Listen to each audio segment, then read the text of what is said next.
Many people, they skip their suhoor. Some people, they have an early suhoor. That is, they have the suhoor 1 or 2 hours before the Fajr time. In fact, suhoor is a blessing. Every Muslim should have it. And the Prophet said, we should delay the suhoor as much as possible. We should have it till just before the Fajr time.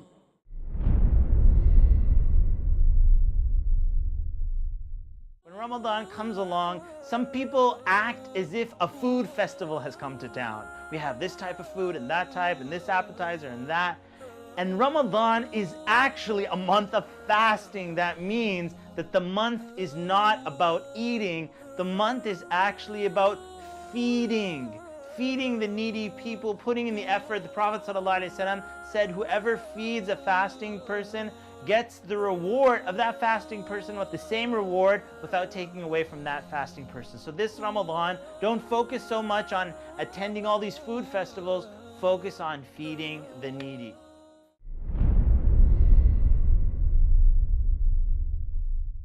The third mistake committed by Muslims in this category is that they delay opening their fast. They delay the iftar.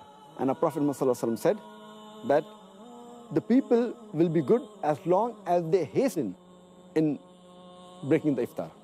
That means immediately after sunset, they should break the iftar.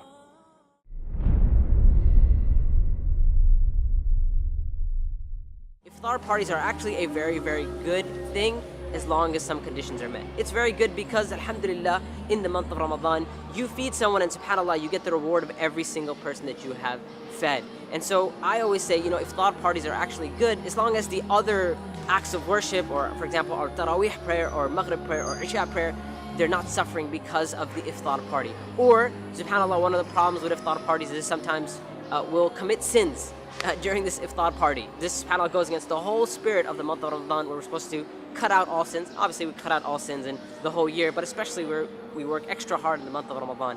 So make sure that, have the iftar party. Alhamdulillah, make the intention that you're feeding your brothers and sisters. Make the intention that you are bringing people together. Make the intention that you are encouraging one another to do goodness. And all that are great reasons to have iftar parties. But just make sure that the iftar party is not causing you, like I said, delay your Maghrib, or not pray Isha, or delay your Taraweeh, or not pray Taraweeh at all.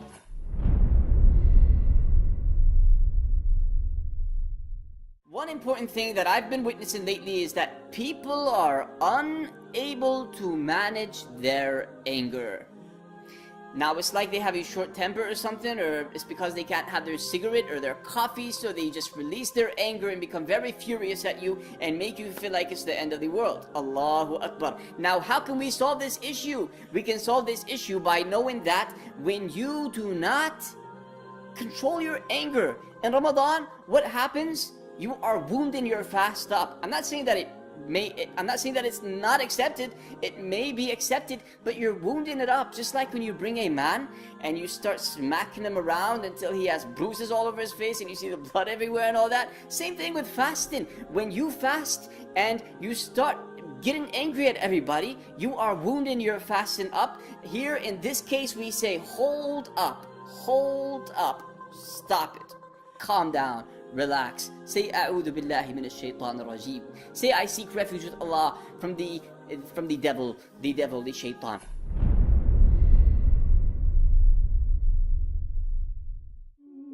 During the month of Ramadan, you will find the masjids completely packed out during Taraweeh prayers, which is amazing. But then, during the 5 daily prayers, you will notice the masjids are nowhere near as packed. Unfortunately, many people have mixed up their priorities. The fard, obligatory 5 daily prayers, have been put below the sunnah Taraweeh prayers.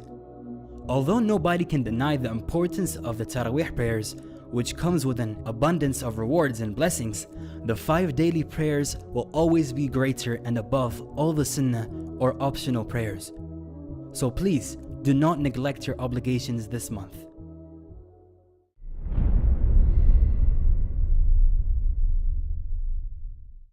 This world, addiction to the things of this world is a curse. So we do need to handle our devices for social media in a very positive and calculated way. We can't just do it whenever we feel like, however we feel like. So we have the choice of either making our social media experience something which is going to be on our scale of good deeds, or something which is not going to be on our scale of good deeds. We have to decide beforehand. We're already caught up. We can't live without our phones. At least when we're going on the phones, we should be conscious of the impact which this phone has on ourselves as well as on others. There is so much information there, so much corruption there. Some people call it, instead of the internet, they call it the fitna net. So we best should say Bismillah before we even get on. Before we turn it on and start, we say Bismillah. Now, if we are not able to say Bismillah, this is telling us something. We're going on with the wrong intention. There's no harm in keeping contact with your friends, your circle, certain programs, etc. There's no harm, but we have to make sure that whatever we are interacting with is from the halal.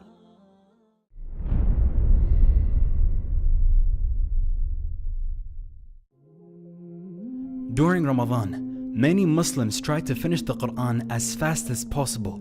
Some people finish reciting it 2, 3, or even 5 times. Subhanallah, as though it's a speeding competition. It is recited without any understanding or contemplation. Although there is always benefit in reciting the verses of the Quran, there is a greater benefit in reciting with understanding, because the purpose of the Quran is to guide mankind. And how can we be guided if we don't take time to understand the verses? So make this the month you truly connect with the Quran.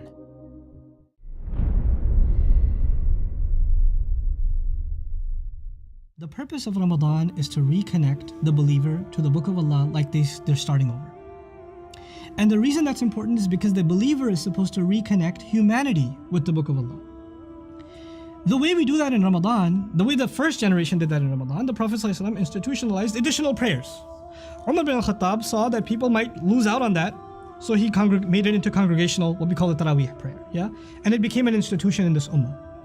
Now that institution, if you imagine the Sahaba, every time they stood in prayer and they heard Baqarah, Ali Imran, Nisa being recited, they heard the message and they understood the message. They appreciated the miracle, all in the Salah. All in the Salah. You know, sometimes you hear a powerful lecture. For them, standing in the Salah is hearing a lecture from Allah. That's what it was. They were listening to a khutbah, a maw'idha from Allah when they're standing in prayer, yes?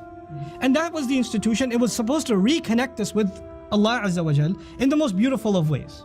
Okay, a few centuries later, we also have the Taraweeh prayer. Is there a difference between the way we conduct our prayers today and the spirit of those prayers of Umar bin Khattab radiallahu ta'ala anhu? There's a fundamental difference. The vast majority of you and me that are standing behind the Imam as he's reciting the word of Allah are not hanging over every word, lost and mesmerized in reflection. Rather, we are wondering, was that the first or the second? Are we on 14 or on 15? When is the ruku' coming? If the Imam takes so much as a long breath, you're like, and then he goes on to the next time, like, oh, okay. You know, some of my friends that lead Taraweeh, they're on purpose, when they get to Ayatul Kursi, they take a pause. Allahu La ilaha illahu al-hayyul qayyum. And everybody's like, oh yeah, oh God, I thought it was Allahu Akbar. You know, what I'm trying to get at, besides the joke, is there's a tragedy in the ummah.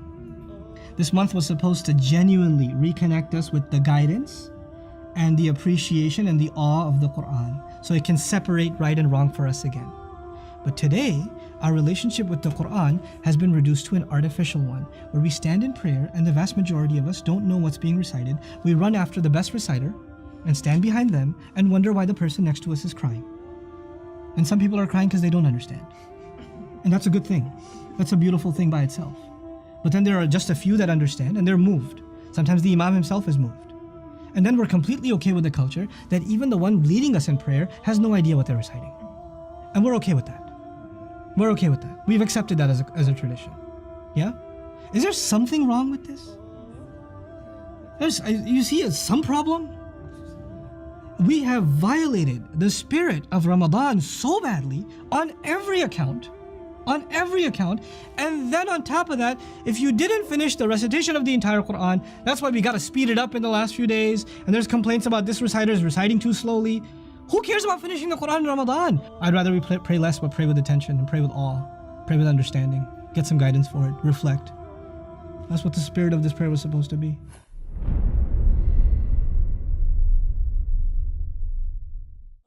Many of the Muslims, they stay awake the full night and then they sleep in the day. And they do the normal activity at the night time and sleep in the daytime. They're converting day into night and night into day, and the whole purpose of fasting is defeated.